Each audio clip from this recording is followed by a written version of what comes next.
রিজিকের মালিক কে? আপনাকে আল্লাহ পাক যতটুকু রিজিক দিয়েছেন তাকদিরে লেখা আছে না? তাকদিরে লেখা আছে না? তাকদিরে লেখা আছে যেটা, সেটা কি আপনি না খেয়ে মরবেন নাকি?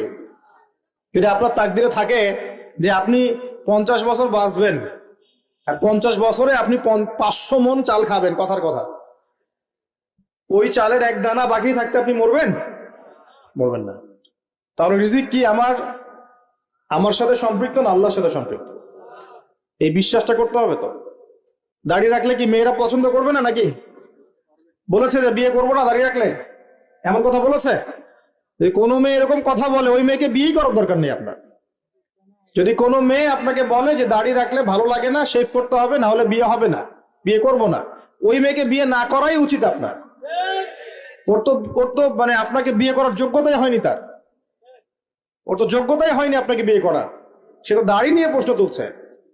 যে মেয়ে বলবে যে নবীর সুন্নত আছে এজন্য আপনাকে পছন্দ করি, তখন বুঝবেন যে হ্যাঁ, এই মেয়ের মধ্যে ভালো কিছু আছে।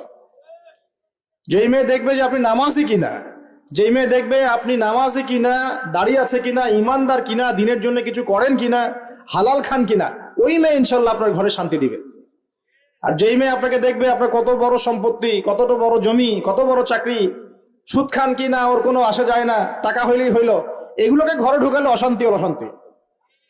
কি চাচ্ছেন, শান্তি না অশান্তি? নবী সাল্লাল্লাহু আলাইহি ওয়াসাল্লাম বলেছেন, দিনদারিতা দেখে মেয়েদেরকে বিয়ে করো। কি দেখে? একই বিষয় ছেলেদের জন্য মেয়েদের জন্য সেম। ছেলে দেখতে হবে দিনদার কিনা, মেয়ে দেখতে হবে দিনদার কিনা, পর্দা করে কিনা, দিনদারিতা আছে কিনা। দুনিয়ার এই ছোটখাটো বিষয় যদি দেখেন, তুচ্ছ বিষয়গুলো, একদিন না একদিন আপনি পস্তাবেন কিন্তু। আর যদি আপনি দিনদারিতা দেখেন, ইনশাল্লাহ আপনি কোনোদিন পস্তাবেন না ইনশাল্লাহ। আল্লাহ পাক তৌফিক দান করে নেবেন। এটা একটা বড় সিদ্ধান্ত জীবনের। এই সিদ্ধান্তে যদি ভুল করে ফেলেন, সারা জীবন পস্তাতে হবে। অতএব এখানে বেশি আবেগে ফ্যান্টাসিতে ভুগবেন না। ঠান্ডা মাথায় দিনদারিতাকে অগ্রগণ্য করে আপনি ছেলে দেখবেন বা মেয়ে দেখবেন ইনশাল্লাহ। আর গার্ডিয়ান যারা পরিবারের পিতামাতা আছেন, তাদেরকেও বলবো, দুনিয়ার এই বিষয়গুলোকে বেশি প্রাধান্য দিতে যাবেন না। কত বড় চাকরি করে, কত বড় জমির মালিক, কত বেশি টাকা, এগুলো পরের বিষয়। আগের বিষয় হচ্ছে আপনার ওই জামাই দিনদার কিনা, আগের বিষয় হচ্ছে তার মধ্যে ইসলাম আছে কিনা, শুরুর বিষয় হচ্ছে আপনার ওই মেয়ের মধ্যে দিনদারিতা আছে কিনা। এটা নসিহত করে গেলাম। যদি আপনি বুদ্ধিমান হন, তাহলে আমার নসিহত গ্রহণ করবেন, না হলে কিন্তু সারা জীবন পস্তাতে হবে।